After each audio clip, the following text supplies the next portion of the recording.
وہ نماز بھی پڑھتے تھے، وہ قرآن بھی پڑھتے تھے، وہ روزے بھی رکھتے تھے۔ منافقین کی علامت کیا ہے؟ زبان پہ کچھ، دل میں کچھ۔ حضرت عمر فاروق رضی اللہ تعالی عنہ کو پتا چلا کہ نبی کریم صلی اللہ علیہ وسلم تمام منافقین کے نام ایک صحابہ کو بتا۔ حضرت عمر فاروق رضی اللہ تعالی عنہ اس صحابہ کے پاس گئے۔ آپ کو نبی کریم صلی اللہ علیہ وسلم تمام منافقین کے نام بتا دیے اور منع کرے کہ کسی کو نہیں بتانا۔ حضرت عمر فاروق رضی اللہ تعالی عنہ نے صحابہ سے کہا کہ مجھے مت بتانا، بس اتنا بتانا کیا میرا نام اس میں ہے؟ کون پوچھ رہے ہیں؟ حضرت عمر فاروق رضی اللہ تعالی عنہ۔ آپ کا مقام کیا ہے؟ نبی کریم صلی اللہ علیہ وسلم ارشاد فرمائے، میرے بعد اگر کوئی نبی ہوتے تو وہ عمر ہوتے۔ نبی کریم صلی اللہ علیہ وسلم ارشاد فرمائے، عمر کی زبان پر حق بول ہے۔ آپ مشورہ دیتے تو قرآن نازل ہو جاتا۔ ہر نبی کی امت میں صاحب علم ہوتے ہیں۔ نبی کریم صلی اللہ علیہ وسلم ارشاد فرمائے، میرے امت میں جو صاحب علم ہے وہ عمر ہے۔ اب دین کیا ہے؟ مالکی یوم الدین، جزا اور سزا کے دن کا مالک، جزا اور بدلے کے دن کا مالک۔ اب دیکھیں جزا اور بدلہ کب ملتی، کسی کو جزا اور سزا کب ملتی؟ حکم پہ ملتی۔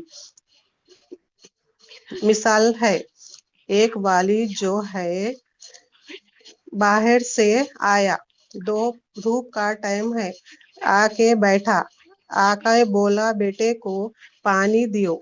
بیٹا گیا اور لوٹے میں پانی لے کے آیا۔ انہوں بولا، لوٹے میں پانی کیوں لائے؟ دھوپ میں سے آیا، میں پینے کے لیے پانی گلاس میں لے کے آؤ۔ پھر گیا اور گلاس میں لے کے آیا، گلاس دیکھے تو گلاس گندی تھی، پانی پلا رہا گلاس میں، گندی گلاس میں دھو کے تو لے کے آتا۔ پھر گیا، گلاس دھو کے صاف پانی لے کے آیا۔ والد پیا، پانی گرم تھا، بولا دھوپ سے آیا، ٹھنڈا تو پانی لے کے آتا۔ پھر گیا، ٹھنڈا پانی لے کے آیا۔ اب والد پانی پیا۔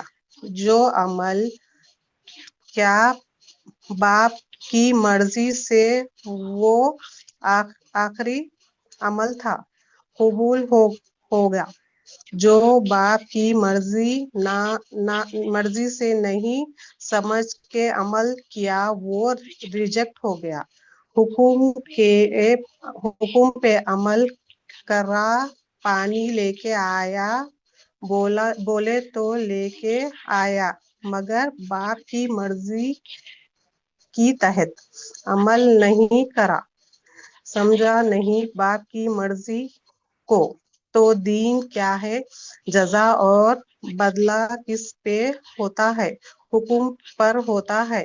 حکم کیا ہوتا ہے؟ حاکم کی مرضی ہوتی ہے، تو اسی طرح سے جزا اور بدلے کے دن کا مالک، مالکی یوم الدین۔ تو اسی اولیاء اللہ فہم بتاتے ہیں، یہ جو جزا اور بدلہ ہے وہ اللہ کی مرضی پہ دے رہے ہیں۔ تو اصل میں دین کیا ہے؟ اللہ کی مرضی ہے، منشائے حق۔ دین کیا ہے؟ اللہ کی مرضی ہے۔ اب دیکھیں، دین میں دو چیز امپورٹنٹ ہے، ایک ایک ظاہر ہے اور ایک باطن ہے۔ اب ظاہر جو بھی کر رہے ہیں اللہ کی مرضی سے کرنا، جیسا باپ حکم دیا پانی لاؤ، مرضی سے نہیں لایا تو ریجیکٹ ہو گیا۔ اگر ہم کوئی کام کر رہے اسلام میں اگر اس میں اللہ کی مرضی نہیں ہے تو وہ ریجیکٹ ہوگا۔ اصل میں دین کیا ہے؟ اللہ کی مرضی ہے، منشائے حق، قانون الہی۔ ہر چیز جو ہم کر رہے ہیں اس میں اللہ کی مرضی کو دیکھنا۔ اللہ کی مرضی کیا ہے اس میں دیکھنا۔ ایک ظاہر ہے جو ہم کر رہے ہیں اس میں اللہ کی مرضی لا لینا تو قبول ہوگا۔ یہ دین کی فہم ہے۔ کیسے؟ کسے لیے؟ مالکی یوم الدین۔ اور یہ جس کو مل گئی اس کو اللہ تعالی کی طرف سے بھلائی مل گئی۔ اب قرآن سے دیکھیں گے۔ سورہ جاسیہ آیت نمبر 18۔ بسم اللہ الرحمن الرحیم۔ اے پیغمبر، ہم نے تم کو دین کی کھلے راستے پہ قائم کر دیا، پھر تم اس پر چلتے رہو اور ان لوگوں کی خواہشات پہ نہ چلو جو کچھ نہیں جانتے۔ ہم کیا کر رہے ہیں؟ دین کی راستے پہ چلنا ہے۔ ہر چیز میں اللہ کی مرضی کو دیکھنا ہے۔ حضرت عمر فاروق رضی اللہ تعالی عنہ حج کر کے واپس جا رہے ہیں۔ ایک جگہ ٹھہر گئے، وہاں پر ٹھہر کے زارو خطا رو رہے۔ لوگوں نے پوچھا امیر المومنین کیوں رو رہے؟ کوئی تکلیف آ گئی؟ امیر المومنین نے کہا یہ جو جگہ ہے یہاں پر میرے باپ خطاب نے مجھے بہت مارا تھا۔ لوگوں نے کہا بچپن میں مار پڑی تھی، اب یاد کر کے کون روتے؟ آپ نے کہا بات وہ نہیں تھی، مجھے اس لیے مارا تھا کیونکہ مجھے 5 اونٹ دیے تھے۔ میرے والد صاحب نے بولا ان لوگوں کو ایک لائن میں کرو، تب وہ اونٹ سیدھے نہیں ہوتے تھے، میرے سے ایک آگے آ جاتا تو ایک پیچھے آ جاتا تھا، تو انہوں نے آپ کو بہت مارا۔ بولے عرب کے بیٹے ہوتے ہوئے اونٹ کو قابو نہیں کر سکتے؟ آپ کہتے ہیں میں عمر ایسا ہوں جس سے 5 اونٹ نہیں سنبھلتے۔ میں نے اللہ کی مرضی کو اختیار کر لیا ہے، آدھی دنیا کو سیدھے راستے پہ ٹھہرا دیا ہے۔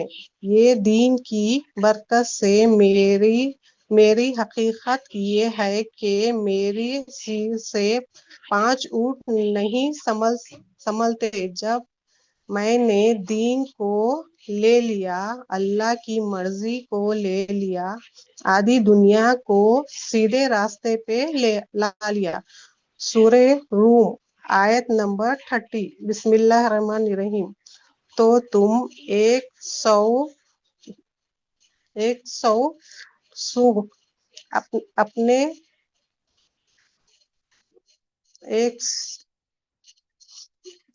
100 ہو کر اپنے رخ اللہ کی دین کی طرف سیدھے رہو۔ اب کیا حکم دے رہے؟ 100 ہو کر اپنے رخ کدھر رکھنا ہے، اللہ کی دین کی طرف رکھنا ہے، یعنی اپن ایک سو ہو کر اللہ کی مرضی پہ رہنا ہے، ہر کام میں اللہ کی مرضی دیکھنا، بھٹکنا نہیں ہے، دوسرے خیالات نہیں آنا ہے، کام میں اللہ کی مرضی دیکھنا ہے،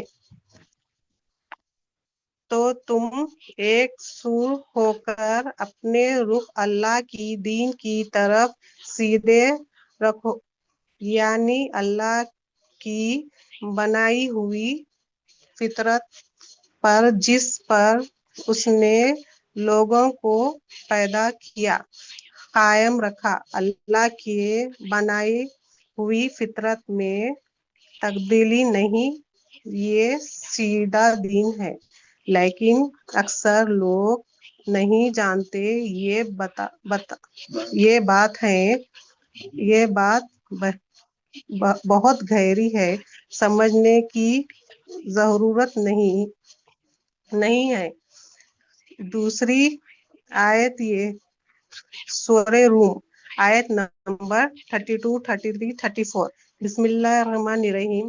جنہوں نے اپنے دین کو ٹکڑے ٹکڑے کر دیا اور بہت سی گروہ ہو کے اور وہ اس سے خوش ہیں، جس کے پاس ہے دین کو کیا کر دیا، ٹکڑے ٹکڑے کر دیا، تھوڑا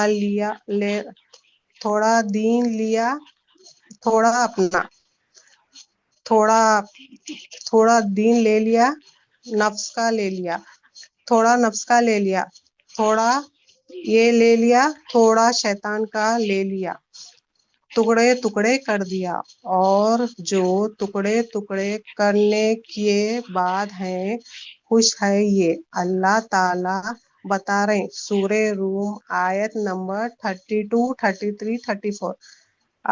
اب ان کی علامت آ رہے، اور جب لوگوں کو کوئی تکلیف پہنچتی ہے تو اپنے پروردگار کو پکارتے ہیں اور اسی کی طرف رجوع ہو جاتے ہیں۔ یہ ایک اچھی بات ہے کہ جب تکلیف ہوتی ہے تو پروردگار کو پکارتے ہیں اور اسی کی طرف رجوع کرتے ہیں، پھر جب وہ ان کو اپنے رحمت کا مزہ چکھاتا ہے، یعنی اللہ تعالیٰ ان کی تکلیف دور کر دیتے تو ان میں سے ایک فریق اپنی پروردگار سے شرک کرتا ہے۔ اب شرک کیا ہے؟ اب شرک کیسے آ گیا؟ اب ایک تکلیف آ گئی، اللہ کی طرف رجوع کرے، اللہ تعالیٰ تکلیف دور کر دیے تو شرک کر رہے۔ تو شرک کیسے کر رہے؟ جب اللہ تعالیٰ ان کی تکلیف دور کر دیتے ہیں تو کہتے ہیں کہ یہ تو اس کی طرف سے ہے، اس کی طرف سے ہوا، اس کی طرف سے ہوا، اس کی طرف سے۔ مثال دیکھے، ایک بندہ بیمار ہے، بہت سیریس پرابلم میں ہے، بہت سارے ڈاکٹر کے پاس جاتا، جب کچھ نہیں ہوتا وہ اپنے پروردگار کو پکارتا ہے، دعا مانگتا رہتا ہے، گڑ گڑا رہتا ہے۔ جب اللہ تعالیٰ اس کی تکلیف کو دور کر دیتے تو اللہ سے شرک کرتا، بولتا کہ مجھے یہ ڈاکٹر نے ٹھیک کر دیا، یہ ڈاکٹر بہت اچھا ہے، تو یہ اپنے پروردگار سے شرک کر رہا۔ اللہ حفاظت کرے ہماری۔ تو اسی سے میں اپنی بات کو ختم کرتی ہوں۔ اللہ تعالیٰ سے دعا کرتی ہوں جو کچھ بھی کہا گیا ہے سنا گیا ہے اللہ تعالیٰ اس سے عمل کی توفیق عطا فرمائے، آمین ثم آمین۔